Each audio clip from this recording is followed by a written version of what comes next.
So you know how you never seem to have a camera running when something crazy or cool happens right before your eyes?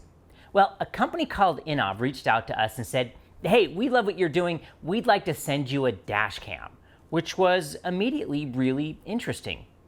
First, I don't especially like running a GoPro all the time. It just turns into thousands of hours of footage that I have to wade through. But at the same time, I'm constantly trying to get shots of things we riders have to deal with on a regular basis. So a dash cam that is always recording would be slick, but Innovv has this really cool extra feature that I'll get to in a minute.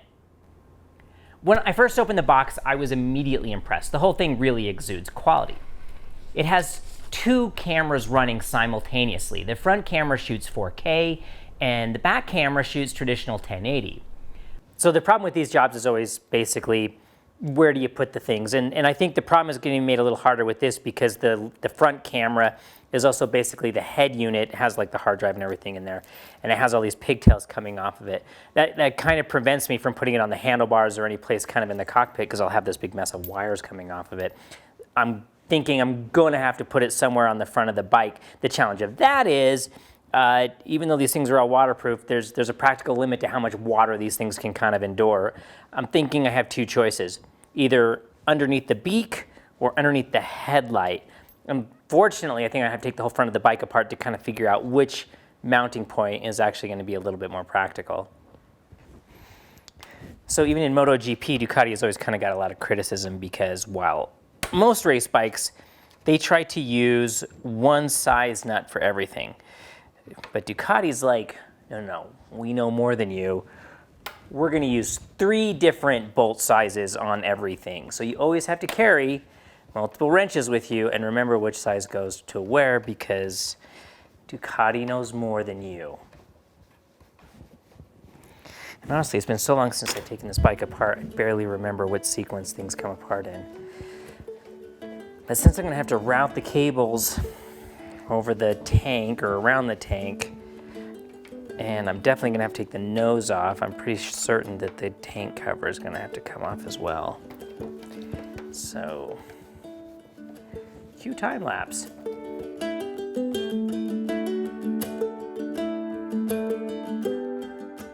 All right, so this definitely clears up my two choices. The first one being underneath the headlights, which, while I think a better overall location, I don't think there's a good way to mount it there. And the big bundle of wires is totally in the way. There's just not a whole lot of room for this big massive wiring. It would have to stick out pretty far, I think, and I don't think that's really gonna do. And there's still the whole issue of attaching to the bottom of the glass headlight. So that, I think, means I'm gonna have to go with plan B, or basically plan A. I think the bottom of the nose is gonna be the better location. So this is the bottom tray of the beak. The air intake comes in on this side. This beak basically is a blank. It goes primarily just to the oil cooler. But on the bottom, I have this nice flat spot right here, and you can see that the bottom of this has this mounting bolt.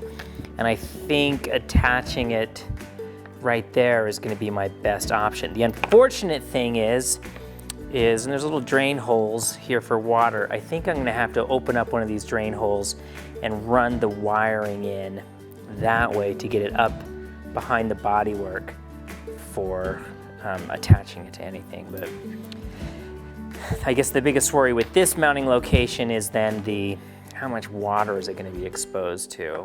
So, I mean, I don't like riding in the water. In fact, I go to great lengths to not ride in the rain, but invariably I end up riding in the rain a lot, especially for someone who hates riding in the rain. So I guess that's kind of what we're stuck with. All right, let's see what we got. Rubbery things. Looks like a spacer. So, Innovv's little bracket, they have a couple of different versions depending on if you're going to mount horizontal or vertical. In this case, we have the U bracket goes onto the top of the camera, and then you get this aluminum thing that goes in the middle that will give us some kind of like adjustment. We'll be able to rotate and pan and tilt and zoom. So on the bottom of the air scoop, the nose, the beak, the length and the size of everything seems almost perfect. If it mounts right to that flat spot right there, the distance is pretty perfect. Plus, I get some adjustability. Hopefully they made this really watertight, because it's gonna get wet. You probably can't see this, but I've marked the center position, roughly where I want it to go. And now the scary part, to drill a hole in a piece of Italian plastic.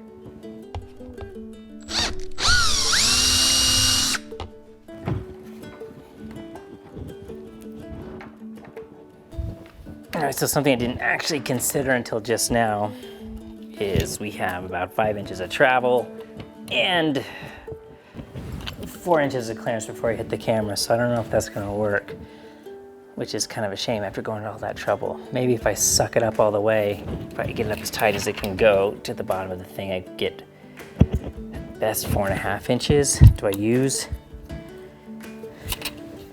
all of my travel? Not all the time, but I do sometimes. I mean, that's kind of the point of having travel.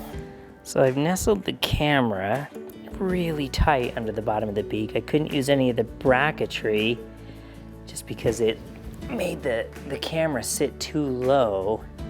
And if it was too low, it would hit the fender under hard braking. So we'll just nestle it up in there. I think looking at it from the front, I think we're clearing any of the body work, and from a distance I think that's going to be a pretty gosh darn subtle placement. All right, so I've removed the gas tank panel. All the wires are coming up here. We're going to have to snake them. They're going to be awfully close to that oil line around to get to the battery. The control module has to go to the handlebars at some point. The rear camera heads back this way somewhere. We haven't even taken any of this stuff off yet. And the cool thing this thing comes with is a microphone, which I think you could use either for vlogging, which I'm not gonna do that, but it would be really nice to get good, nice engine sounds without the wind. So I think I'm gonna nestle the microphone in the tail section, because I think that'll reduce the wind noise, but you'll still get to hear the motor. So let's see how that goes.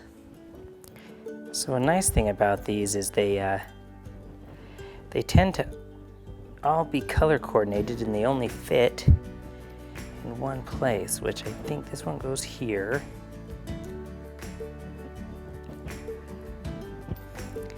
And they thread lock on to kind of make sure they don't come unplugged.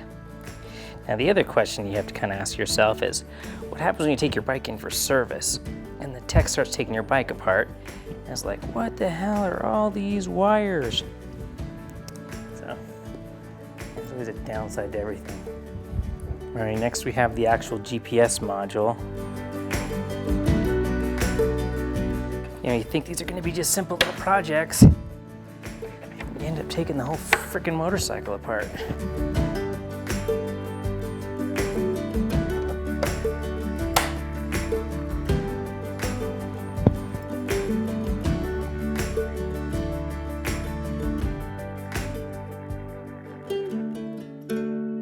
When fully installed, it's pretty tidy. The front camera is nestled up under the nose, not really very noticeable, and the rear camera is nestled right here by the rear turn signal. To get the most out of the cameras, you need to install their app, but it allows you to see the camera real time to verify they're pointed in the right direction. And you gain access to all your footage, play or download your footage to your phone. So the cool feature that really excited me about the Innovv is this little button. Basically, anytime you see something cool, all you do is push the button, and it moves the current file into a protected folder. Cool scenery, push the button. Animals on the road, push the button. A car pulls out in front of you, push the button. The problem is, these are big files, so downloading from the camera to your phone using Wi-Fi takes a bit of time. Time when your motorcycle ignition has to be on. So if you're moving a bunch of files, it takes its toll on the bike's battery. So I found that it's faster to pull the SD card, which is hidden behind this small panel. One of my complaints is that it uses two itty-bitty flathead screws, which are easy to drop and easy to lose. I wish they were Torx. And I wonder how waterproof this metal panel is. So along with water, I was also really worried about damage, especially to the front camera. But after a few thousand miles, you have to remember to clean bugs off the lens at basically every stop. But I also already have a little rock chip in the lens. So I think this needs some sort of replaceable lens cover. At the very least, I'm going to try to install some sort of clear bra protection over the lens. The video footage is really good. The audio so far is amazing, but I think that's probably due to my microphone placement. So I'm still playing with microphone locations to get good natural sound. Overall, I'm extremely impressed with the Innovv K5. If you commute and deal with traffic, having front and rear cameras constantly recording could make all the difference in a situation where your insurance company is involved. But even in my specific use case, it's fantastic. If anything comes up that I can use in a video, I can just push the button. I put links in the description of the video where you can learn more. I've also put a link to our website where I'll post updates regarding how well this holds up in the long term. Thank you to Innovv for sending us a sample to test out, and thanks to all y'all for watching. Ride well.